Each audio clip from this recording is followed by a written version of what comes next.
Every day I ask a kid, how was school? What do you want to be? Where do you want to go? Where do you see yourself 5 years from now? I say you can change it every flippin' day. I don't care, but I'm not going to let you stay still. On today's episode of Passion in Progress, Linda Weise. She's the founding CEO of Colorado Springs Conservatory. The kicker is it was established in 1994. Now, personally, I want to know the backstory behind somebody that has been successfully executing their passion to help kids thrive for 25 plus years. The mission of Colorado Springs Conservatory is to inspire, motivate, and challenge students to aspire to their highest potential as human beings and artists through arts immersion studies and community art advocacy. Before we get the podcast started, I just want to let everybody know that it's available on Spotify, iTunes, Stitcher, Google Play, basically any place where you can get a podcast in audio format. If you want to find it, just look it up on your favorite podcasting app, Passion in Progress with Javier Mercedes, and boop, I'll pop up. Thank you to every one of my prior listeners that's been taking the time to share it out via Twitter, LinkedIn, Facebook, just basically any social media app. It means so much to me. Even if you take a screenshot of it and post it on your IG stories, just tag me at Javier Mercedes X and I'll find it. And for those of you who have taken the time to leave me a review on iTunes, thank you so much. Today's iTunes review comes from Edie Fiddles in LA. Passion in Progress, a fantastic podcast. Javier interviews interesting, passionate, creative people. His podcast is enjoyable, informative, and inspiring. He poses questions that listeners would like to know and digs even deeper. It's apparent that Javier loves what he does, and he finds guests that share the same quality. This podcast is essentially listening in on a fascinating conversation. My favorite episodes are Method Box and Story Greenlight. Right on, Javier. Dig what you do. Well, I dig what you do, Edie. Check her out on YouTube. You keep those iTunes reviews coming, and they support me in this Passion in Progress. So let's go ahead and head out to Colorado for an amazing conversation with Linda Weise. What is up, Merce Nation? Javier Mercedes here for yet again another Passion in Progress podcast, where we talk to people and what they're passionate about, and hopefully through hearing their stories, you too are motivated and inspired to go out and pursue your passions. We are recording this right now in the Colorado Springs Conservatory. So before we get into what you're doing today currently, tell me about your journey. How did you get to where we are here today? Yeah, thanks for asking. My journey is somewhat logical when I look back at how this all happened. But I was born and raised right outside of Buffalo, New York. Spent many summers as a young person studying at Chautauqua Institution on Lake Chautauqua. For those of you that know that beautiful area, I'm the eldest of four daughters, with a man who and a beautiful mother. My mom and dad. My dad, I really truly think my dad thought he was going to get football players. He got four girls and was completely devoted to making sure we had the best education and all of the opportunities that we might need to be successful. Think about it, early 60s. And that was because he saw dynamic shifting and opportunities for women. He worked for NASA, didn't he? He worked for NASA. He worked for Bell Aerospace. He was part of the Apollo mission. And that's how I always like to reference that whenever people say no to me. That's not possible. I have no frame of reference for that because I say, well, I was 7 and my dad put a man on the moon. Why can't we do this for these kids? I don't understand what's so hard about that. So I have a really hard time with that. But during the summers, I did study every summer. Went to Oberlin Conservatory as a double degree, piano and voice. Then started going to Aspen Music Festival, and that's when I fell in love with the mountains. Went on to study at Juilliard. After my first year of postgraduate studies there, my teacher passed away. And I was a little, as one gets, disoriented because at that time there were no beautiful dorms on the backside of Juilliard. It was just the city was your campus. And I wondered if I knew how to do anything else. I knew I didn't want to necessarily go back to school if she wasn't there. But I knew that I needed to have a lot of money to continue to study. So I took a job in back office operations at Citicorp Investment Bank. And it was solely to be able to pay rent and continue to study. So I needed a lot of money every week. And I felt so outside of my element, but I think what served me well was I had incredible work ethic. I had incredible discipline.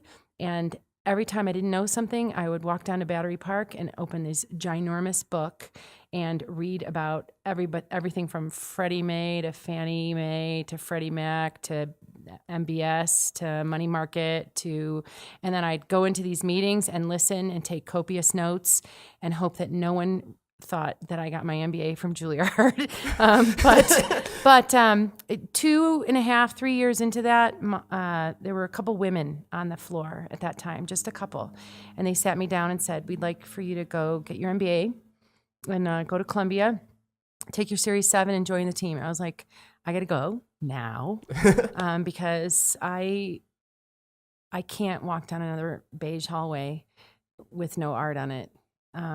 That day, I left. I had moved up to the trading floor and was the trading assistant, and I loved it. I loved every single person I worked with, but I knew that it would not be a life that would make me happy. But I was happy working, and I loved all those people. And I remember very much that day because I remember a gentleman sitting on the desk as I was packing up, and I remember him saying so clearly, I wish I loved something more than money.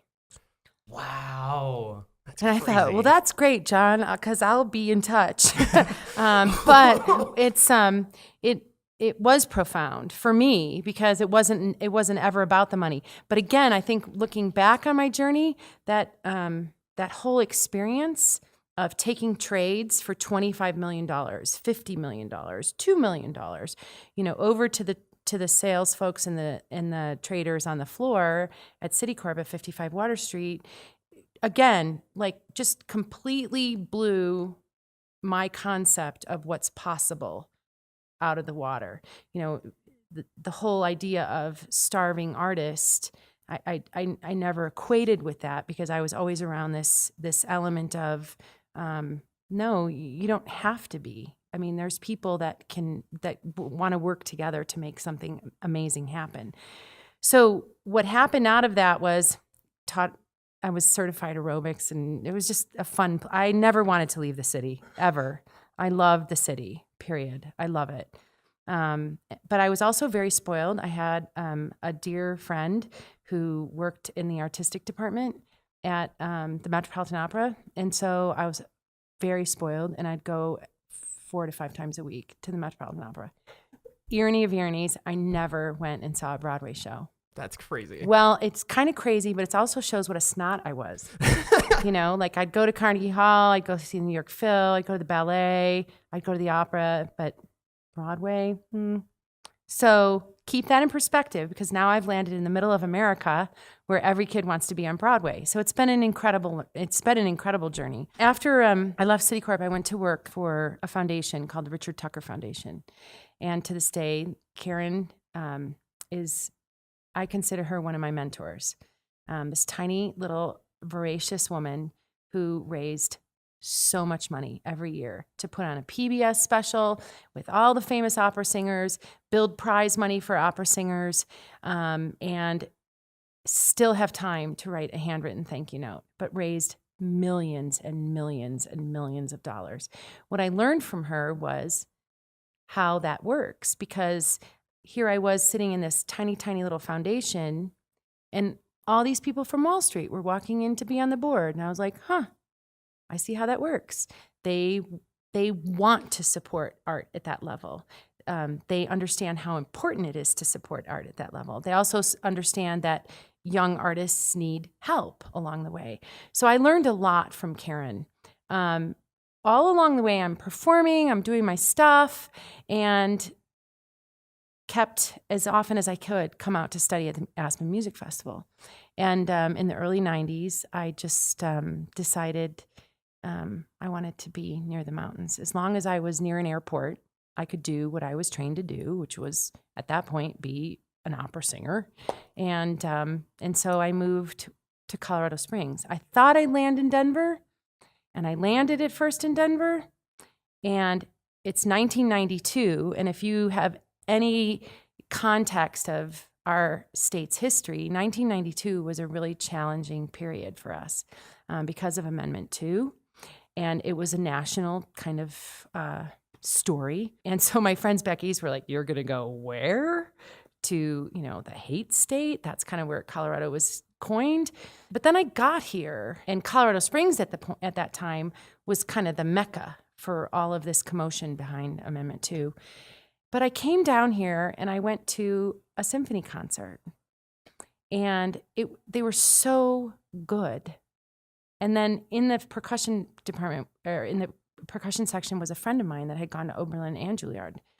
And I stayed after, and I asked him, what is it like here? And he had nothing but amazing things to say. And I said, well, shame on the media for painting such a crazy picture of this state. Maybe there's a few people, and there are always, going to always be a few people, no matter what the measure is. But at the end of the day, Colorado Springs was the size city and had the cultural backbone that I was really looking for. Fast forward just a few months, and I did my first professional performance here, and folks came up to me afterwards and asked me to start to teach their children.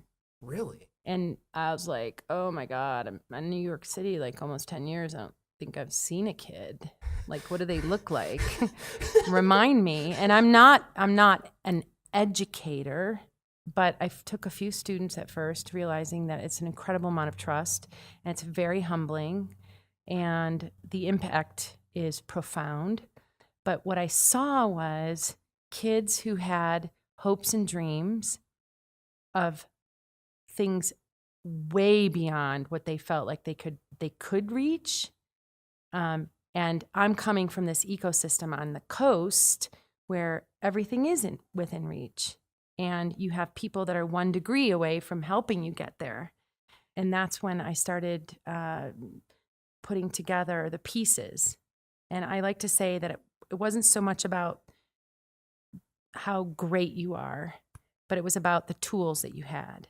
And that no matter what or where you were in your journey as a student, as long as you had those tools and the humility to understand that there's always more to learn, then you were going to be successful. And so one by one started putting together a team, and allowed at first kids to kind of pick and choose what they wanted. And of course, they choose as little as possible at first. And we weren't that successful. Mm-hmm. And so I put my foot down. I said, if anybody wants to study with me and these incredible professionals, and there were just a few of us that are around the table that want to help you succeed, you have to take everything. So if you're going to come and you're going to study piano, or you're going to study violin, or you're going to study voice, you have to take music theory. You have to study piano. You have to take performance class. You have to study oral skills. You have to study theater. You have to study now recording arts. And these are going to be the tools that not only afford you to succeed if you decide, yeah, I want to go to Berkeley School, or I want to go to Oberlin Conservatory, or I want to go to New England Conservatory, but they afford you the longevity of being able to stay there. But we also have kids that don't go into music, and it serves them really well. They have the presentation skills, they have the confidence, they have the creativity. They understand how to give back to their community, which is very important to me personally. If you look around this place, it's just surrounded by love. And it's not because we think we're so great. It's just that I've kept the conversation so present with this community and our leaderships and our governments and our business and our civic and our arts organizations that people go, yeah, we recognize this. 25 years later, we shouldn't be here, but we are. And I'm really grateful. And it is all about the kids, hands down. I think one of the things that was really important to me, and it's incredibly different about this place, not only the connectivity to the community, but the fact that we don't audition kids and we get the results that we do. Speaks worlds to this team. I have a great team, and super committed to listening to each child, super focused on completing the community, which is also very important. So for instance, we have a partnership with all our military installations. You know, why should the military be so separate from the arts? That's an interesting perception. But at the end of the day, you get folks that are, designing satellites to keep our country safe that all they really want to do is come over and learn some country tunes on their guitar. And you're like, sweet, we can do that. To let down rank, to let down the idea that you need to be at a certain level of achievement, and just make your soul full. That's what we're all about. Yeah, it speaks volumes to me because personally, when I went to college, I went for music technology, and in getting that degree, I didn't know how to play piano, or I was part of like a high school band, and I was doing things like recording and everything, and I could sit and play some 145 on some guitar and things like that. Okay. But in order to get a music technology degree from Ball State, you have to get a music degree. You have to play an instrument, and you have to minor in another instrument. So I went to the person that I was taking piano lessons from at the time and was like, well, we got to not play Mary Had a Little Lamb anymore. We're moving up. Yeah, so then I started. That's great. Yeah, so then I started playing Debussy and Chopin and other things like that. It took me 3 semesters and 3 auditions to get in. They allowed me to take some of the classes there, but I finally got in. And in high school, I was a very mediocre student. And I think what you're getting to is just you demand excellence from anybody that's around you in terms of bringing them up in the level that what they think is capable. And I can tell you personally, when I went to college and then I had to go through doing all that stuff just to get the degree, there was so much more that like I want to say like unlocked in my brain in terms of like this is achievable. And a year ago, I wasn't sitting down playing like Raindrop Prelude or anything like that, but fast forward, getting underneath the right mentorship and then eventually I achieved it, and then I thrived from that point on. Like I was on the dean's list in college, like all the time. Congratulations! But in terms of unlocking a potential, I want to say playing music and everything, I found that it was like, oh man, this is enjoyable, and like I wanted to get up in the morning. But it was more about the end goal is like in deconstructing it from the back, where it's like, all right, at the ending, I can get this degree and go pursue the other things, but the first thing is let's get into the School of Music. Let's do it. And once you start achieving all of these higher end goals, it's like,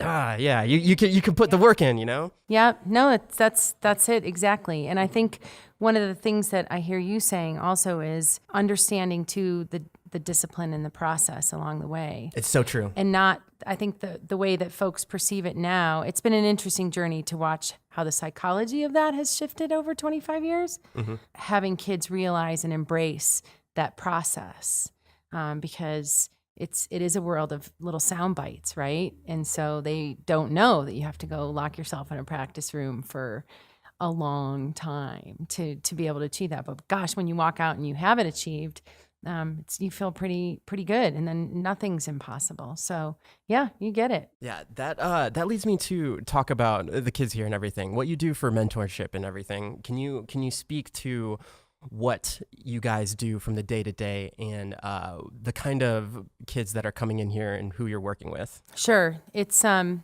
I'm grateful for that question. Because I think the perception is when you see kids out in the community and you see them perform, because they do perform a lot.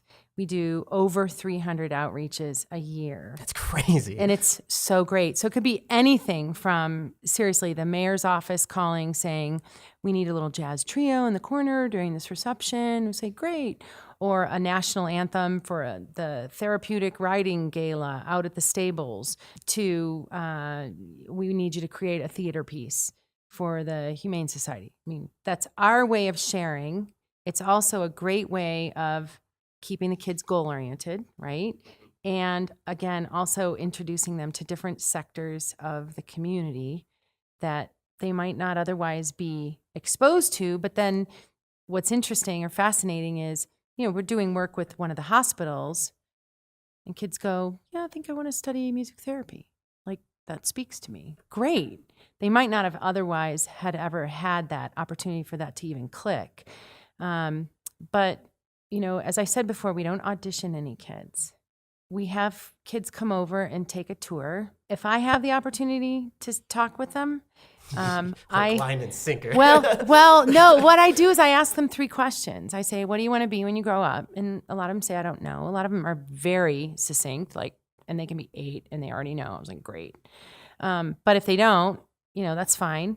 I always say, who's your favorite cartoon character? Because that tells me a little bit about where they're at and who they relate to.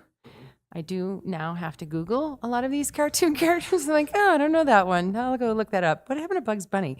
But the last question is, I think, is fun because I say if you were on a desert island and you had only the creations of your favorite PB&J, what would that look like?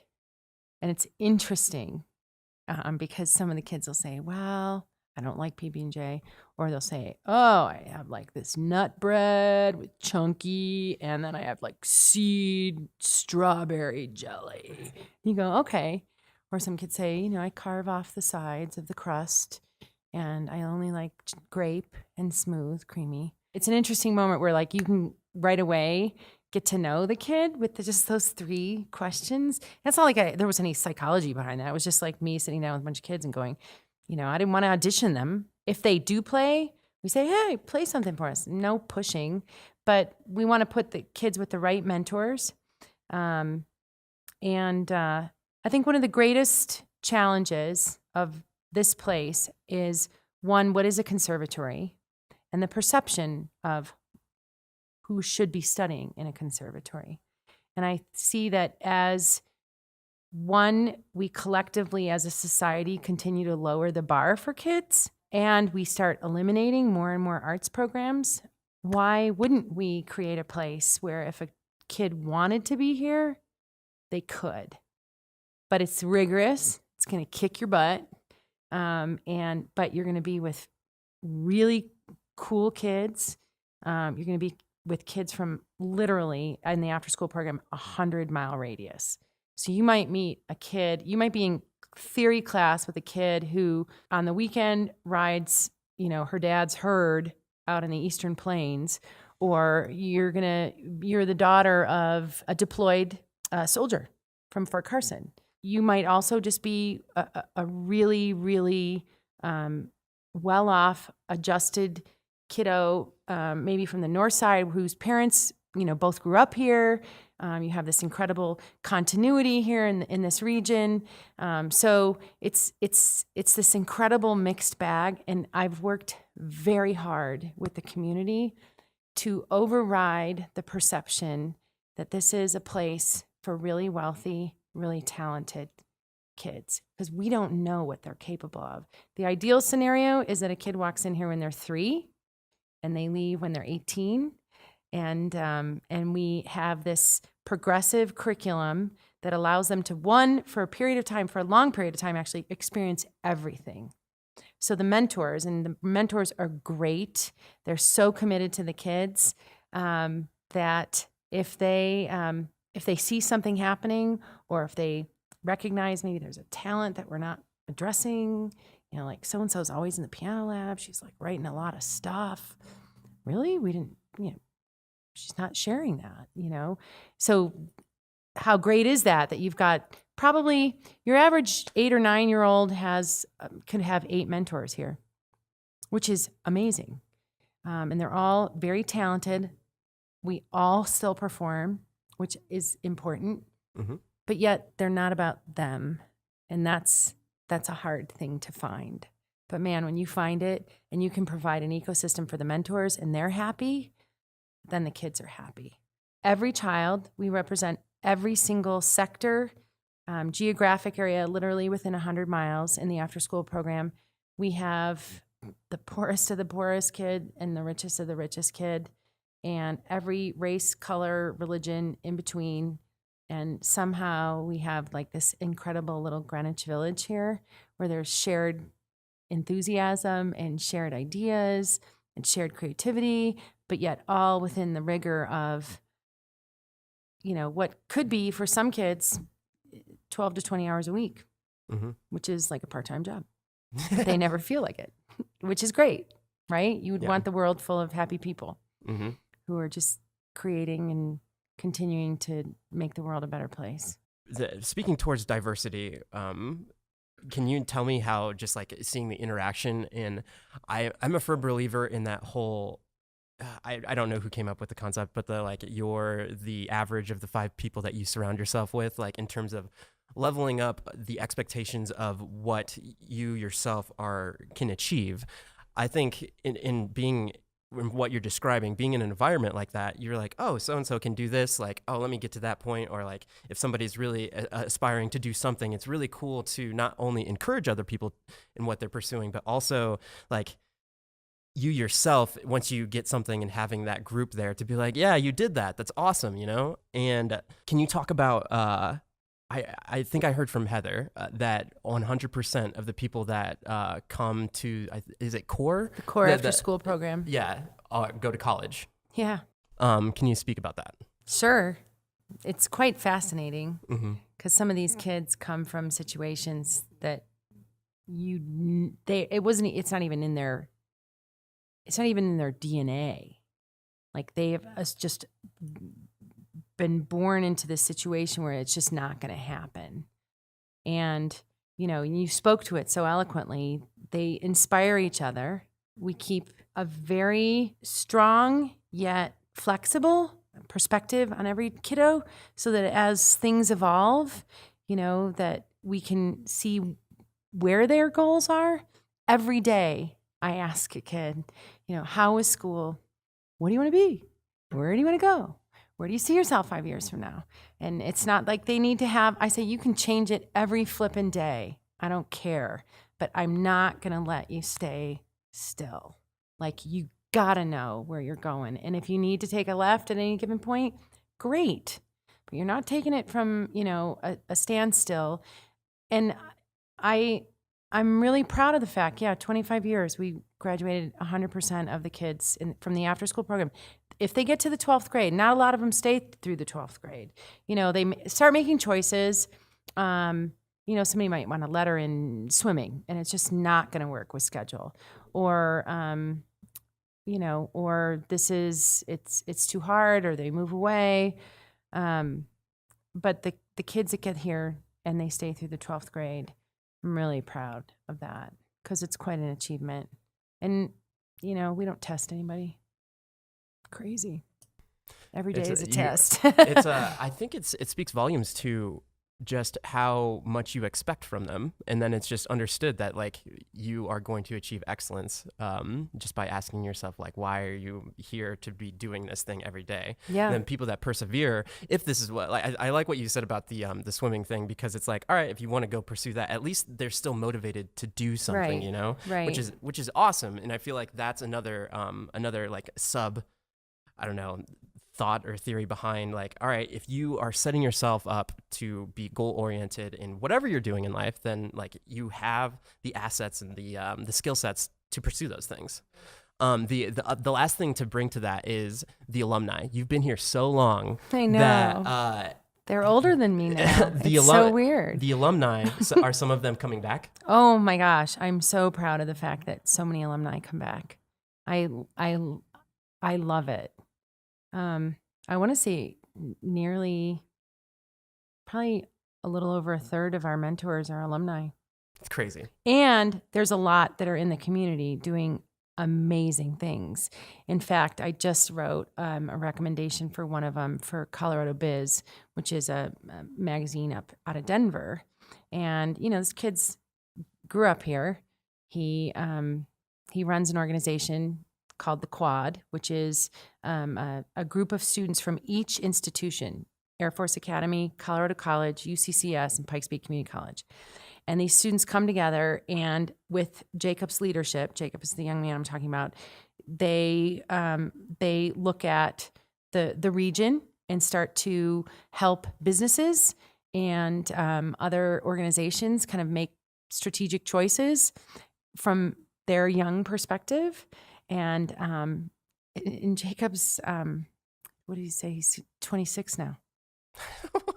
That's crazy. And he didn't create. I mean, he was asked by the leadership from UCCS to create it, but he went to Wesleyan to study political science. Got a Fulbright to go to Uganda and start this business. Worked for, I don't know, what's that shoe company? It's not Zappos. Yeah. Zappos? Yeah. Okay. So my point is the kid's like really bright, Mm-hmm. but at the end of the day, what was funny was I asked him if he had anything he wanted me to add to this application. And because one of the questions was, how does this young professional contribute to the community?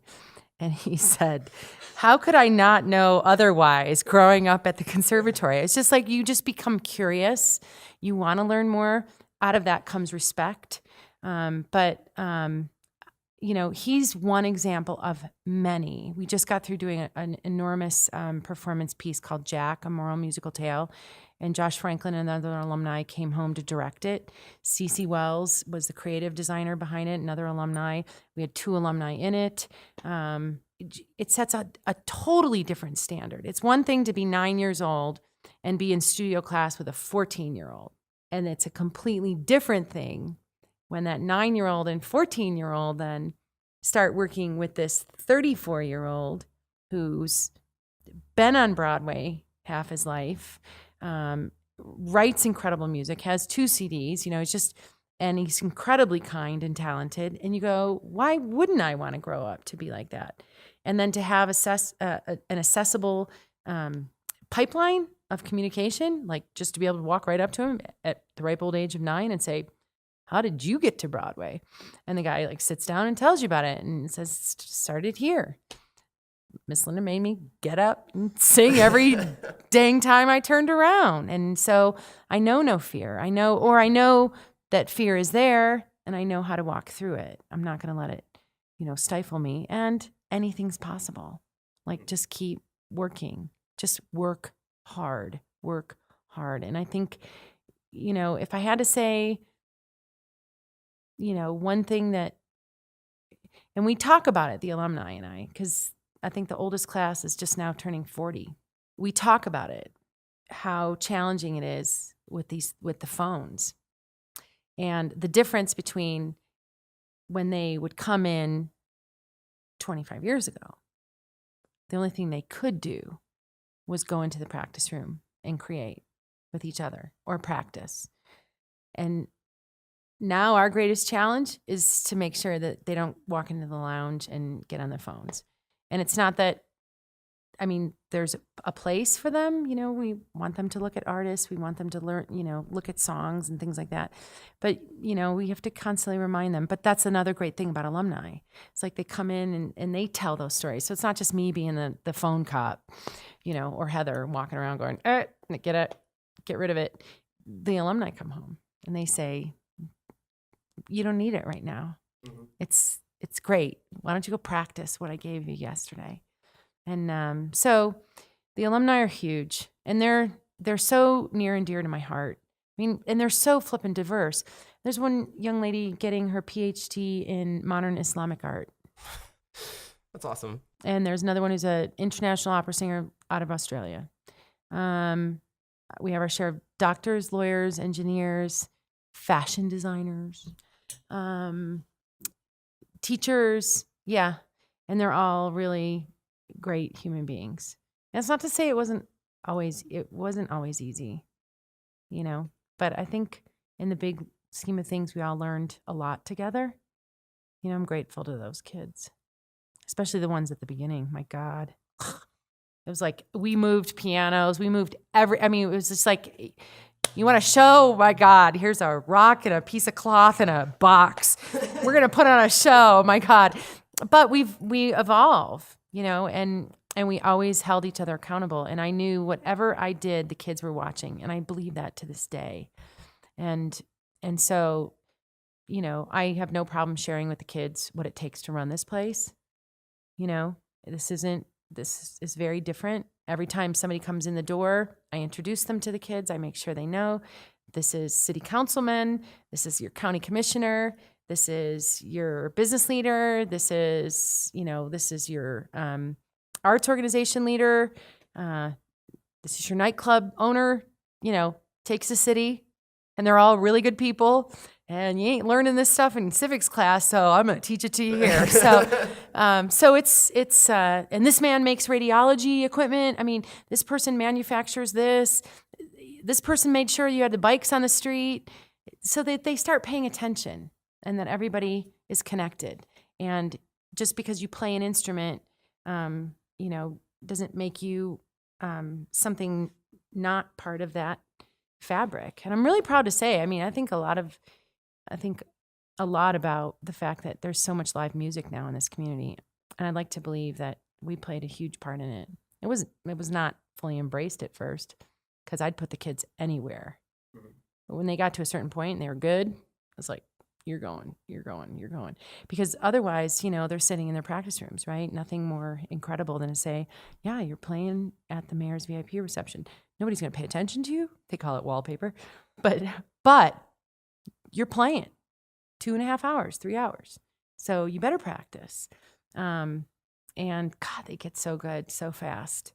It's great. But the alumni are also part of that. So the alumni, we can call an alumni and say, we need you to go play a gig with the kids. They totally get it. They're like, okay, put on their little performance black, and they go and they're like, hey, how you doing? They set up with the kids and they own it. It makes me so happy to have so many alumni. That was always the vision.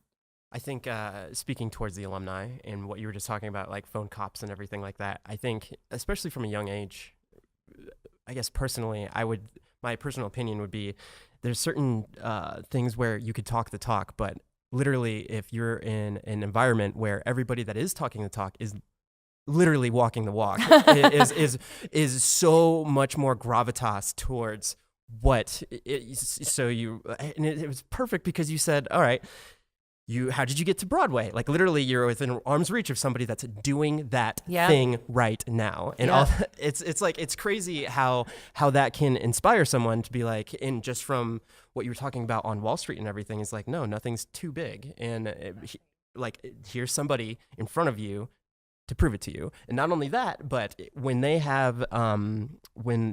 challenge a student, I feel like it's even more when they know from their own personal perspective of like, no, this is what it takes. Like you have to put your phone down and you have to go do this stuff. And if they can see that it is accomplishable, and it's not just like seeing the what would be perceived as an overnight success. Right. It's like, no, it's all those hours in those training rooms and everything. It's constant. Yeah.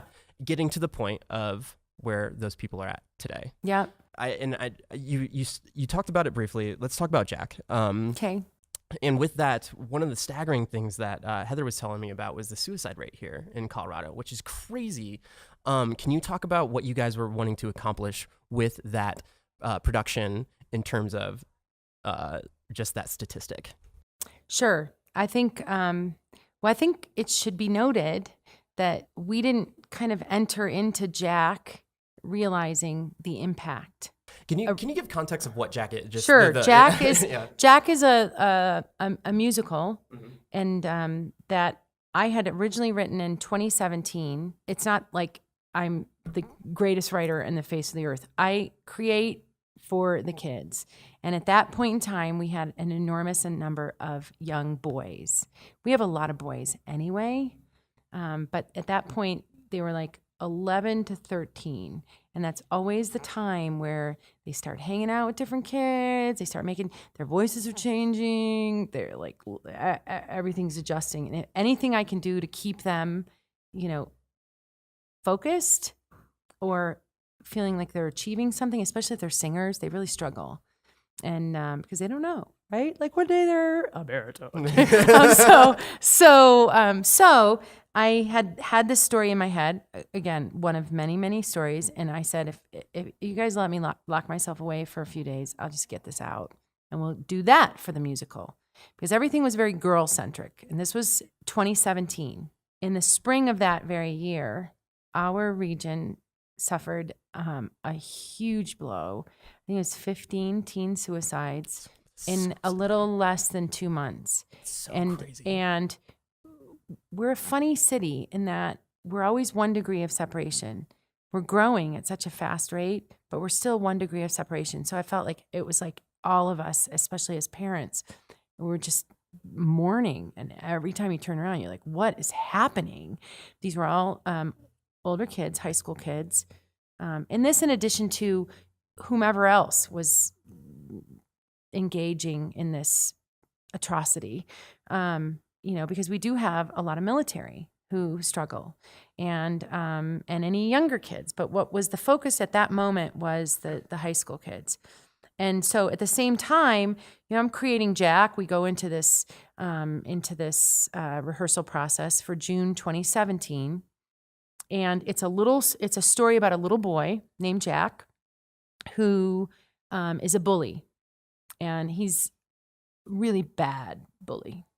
And I don't know that I necessarily modeled it after anything. I just knew that bullying was part of their ecosystem. And I hear about it all the time. I say, well, bullying is going to be part of your life. I got bullied. This is what I got called. They loved hearing about that.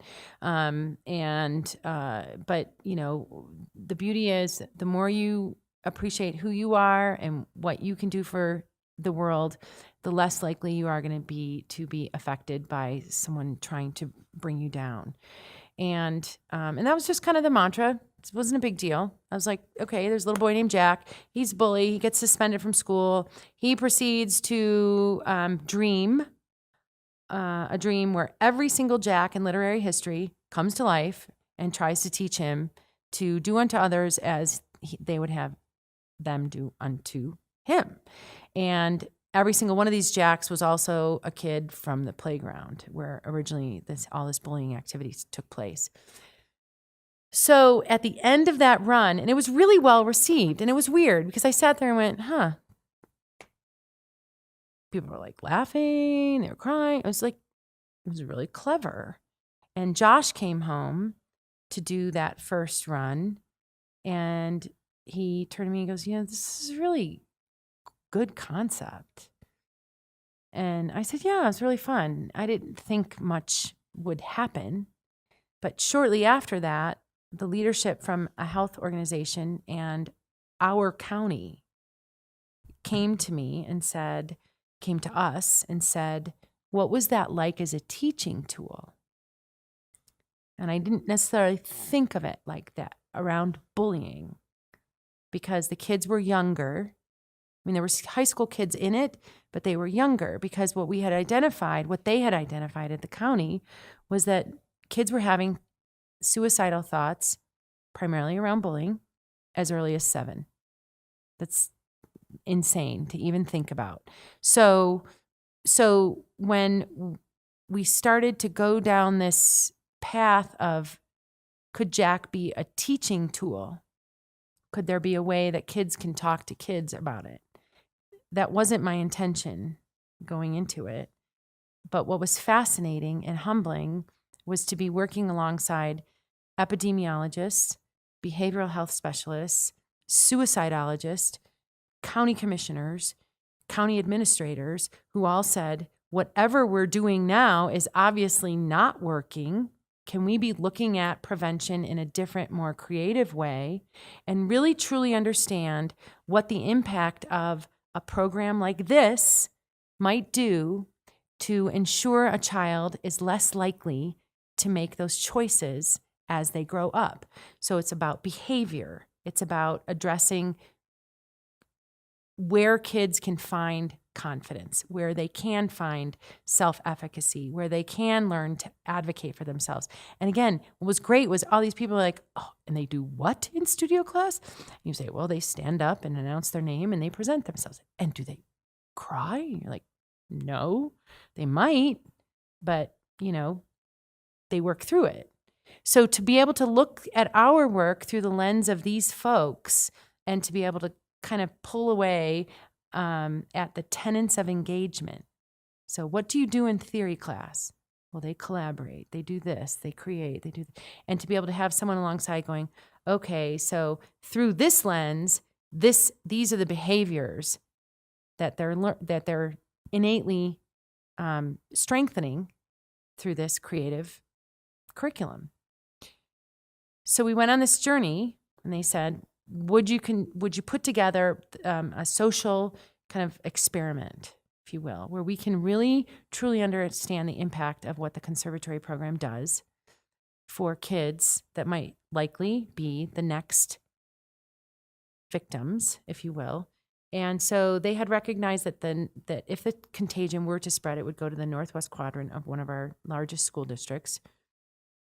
And so we took 30 kids from an elementary school in that area, and we literally plopped them into the after-school program as a group, and they went through the rigors of the core after-school program. Now, the difference was we have partner programs during the day where maybe 30 kids come over on a bus, but they come together and they leave together. So what was different here was we had 30 kids coming from the same school, behaving pretty much the same way, looking the same way, coming into our beautiful little butterfly pavilion. And as I said to Heather one afternoon, as we were dealing with so much behavioral chaos, I feel like we've dropped a hornet's nest into a butterfly pavilion. And God bless us all as, we go on this journey. Because what happened was exactly what the epidemiologists were hoping to see. We saw incredibly hostile behavior coming into an ecosystem where it just doesn't happen. It's not tolerated. We don't have a bureaucratic process where, you have to go to the principal's office and then you're going to get suspended and then you just this. It's like, no, just pick that up, come up to Miss Linda's office, come up to Miss Heather's office. We address it. You got to go downstairs and finish class. You're going to have to work it out with your friend. But what we had was a situation where these kids were coming in and we were able to measure things as it related to primarily resilience and empathy. And it was insane. The first 3 weeks were just absolutely insane. Bullying beyond your wildest imagination. Name calling you would never imagine to occur with 9 and 10-year-olds. And I don't necessarily live under a rock. I do sometimes, but I was flabbergasted. But we were able to address everything, measure, keep kids accountable, keep them engaged. Out of those 30, we only lost 3. And that was primarily because it got too hard. Parents came in, life is hard, rescue, go away, good luck. And that broke my heart because we've seen that. But again, within the context of this experiment, it was fascinating to have that variable. But so the kids went through the whole entire semester, and then they had a whole nother month of 8 hours a day of rehearsals. And we brought Jack back and performed it up at the Ent Center at UCCS. And we had Josh directing it. Josh helped quite a bit to rewrite some pieces. We added some more Jacks. We added Jack of all trades, which was primarily to teach empathy. Like if you really get to know somebody, chances are good you're going to learn something from them. And so that was great. And then we brought in 3 of his Broadway friends, and one gentleman in particular, Brian Sears, was just above and beyond. He was here 2 weeks, and what he brought to the table was amazing. And he even said to me, he said, if you'd asked me to do this gig a few years ago, it'd been a great gig in Colorado. But now I have a 1-year-old and a 3-year-old, and this is a totally different conversation and message for me. So we brought Jack back to incredible success, and it was really fun, and nobody expected it. And we've got conversations to bring it out to the world, which would be, again, quite unbelievable. So just little story. That actually brings up a question of you have kids yourself, don't you? I do. How did having kids yourself change your perspective of what you're doing here? Oh, nothing else matters. That's not just me as the mother of 2 beautiful girls. I don't want to get emotional, but nothing else in the world should matter except children. And I feel like whatever little piece of the world we can make better by affording a kid an opportunity, to be better and to understand their contribution, like that should be all we're doing. And it doesn't matter if you are a little kid interested in dolphins or you're a little kid interested in plants, or you're a little kid who wants to make bridges, like the minute they say that, you should be doing everything in your power to make sure that kid has what they need. And then we wouldn't be in this pickle. I love it because it's the overall underlying why of like just a infrastructure like this is, I feel like you just summed it up. It's from the beginning, if you instill these, I want to say like morals or whatever it may be for people to be set up for success, it just turns into something beautiful. I'd say. Well, and a lot of it is helping them realize what they can bring. And for us, the vehicle is music and theater, and there's so many organizations across the country that are doing things like this. They're so important. But I think the other thing is really paying attention to kids and whatever their interests are. And there's just a lot of them that fall through the cracks.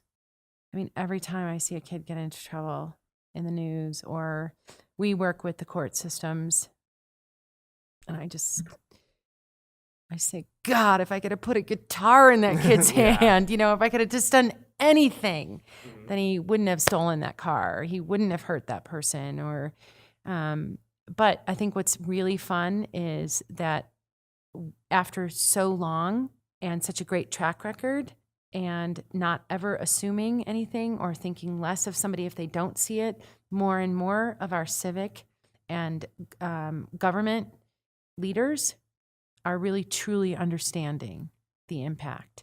And also, for me, what's important is the individual kid. So our emphasis is not large ensembles. Like, I want them to go be in those large ensembles, but I just want to know who you are. I just want to know where you want to go. And then I just want to do anything I can to help you get there. And if you want to build bridges or build submarines or invent things, that's another thing that I get from kids all the time. I want to invent things. I'm like what? And they're like, well, like a better toaster. Like, why does it always burn? I go, I don't know. Like, why? That's so crazy. Isn't there a dial on it or something? Yeah, but sometimes the dial doesn't even work right. So you just like you go, okay, who knows? That kid's going to have like 200 patents by the time they're, 35. And you just want to put them around other crazy, inventive, curious friends of the conservatory so that they can feed off that. Yep. Yeah, and in the meantime, you play your jazz piano. Go practice. So that's the vehicle. That's the vehicle. And this becomes very safe, and it becomes very important. A lot of kids say it's their home away from home. A lot of kids say it makes me understand better. I heard one little girl the other day at the open house talking to a prospective parent, little 8-year-old telling a parent, well, I hope that your daughter comes here because this is the place where I found really who I am. I'm like, at the ripe old age of 8. So, wow. But she sings up a storm and she is fearless. And, and they say, here, everyone knows my name. Cheers. I know, right? Thanks for caring, thanks for asking all these questions. Yeah, I think one of the most powerful things, and it speaks towards the talk the talk, walk the walk thing, is not only have you set up the infrastructure here of what you're doing, but you also went out of your way to take in, like you said, a bee's nest and just bring it in here and challenge yourself and everybody that's here to really prove what you want to do. And it worked, It did work. That's like, I don't know what would actually get you out of your comfort zone, because it feels like you're very accomplished at just like, all right, no challenge is too big, But in terms of doing good, it's like, what's the next thing we can do that like we're really making impact, And it's something like that. I think that's crazy. That's awesome. Well, and the other thing, honestly, Javier, is that it comes down to people. Mm-hmm. And not cell phones. No. No, and just sitting across the table from a senator, knowing that at the end of the day, he's doing the best he can, and I'm doing the best I can, and I might not agree with everything that person's doing, but, this is what it's all about. At the end of the day, it's these kids, and I know you love kids, and I know you appreciate community, and, how do we work together? Or that business person, or that, I don't know, that life is just full of surprises when you take a second just to get to know people. And I never take it for granted, because this place would not be standing if it wasn't for the people that gave me time at the beginning. Because a lot of people didn't give me time. I think they thought I'd go away, but I didn't. The question of if somebody tells you no, which really means maybe, is Yeah. that a thing? I have no idea what no means. It frustrates me sometimes. Which I want to put it in the context of, this place is a 401c3, correct? 501c3. 501c3. That's okay. Yeah, 501c3. It's a nonprofit. Yeah. Yep. So can you speak to donations and things of that Oh nature? gosh, yeah. We tuition and fees for service covers about 40% of what we need to do. So we have to raise about 60% of our operating budget. And our operating budget is so thin. I don't like to come from a place of scarcity, though. Abundance. I always speak, and you, like, people walk in and go, "Oh, well, she has everything she needs." Actually, we don't. Like, there's some light bulbs and stuff, but that's on the third burner. But I don't like to come from that. I like to say there's a child. I mean, period. That's where it's going to go. That's where it's going to go. So I do spend the majority of my time raising money. But again, I feel like I learned from great people. I learned from my mom and dad. I learned from that, if you can put a man on the moon, you can raise $10,000 in an afternoon. What an example. Well, Such a crazy example. Or like you work on Wall Street and you go, $25 million trade, like goes over to the Fed wire by 4:00, 10 times. I'm sure I can raise $10,000 today. Like just knowing and knowing what comes of it. I think that's the other thing that people are they feel that there's so much trust, because you see the alumni coming home. You see them in leadership postures. You see them being contributing citizens here. Like, why wouldn't you want to support the Conservatory? Walking the walk. Yeah. And so, and again, I hear no a lot. Everybody thinks, oh, no one can say no to Linda. People say no to me all the time. But it doesn't mean I don't stay friends with you. It doesn't mean I don't thank you for your time with a handwritten thank you note. It doesn't mean I'm not going to invite you to another recital and hope you change your mind, because this kid's amazing. But it's every day, all day. Every day, all day. What? So many mantras. I love it. Every day, all day. Yeah.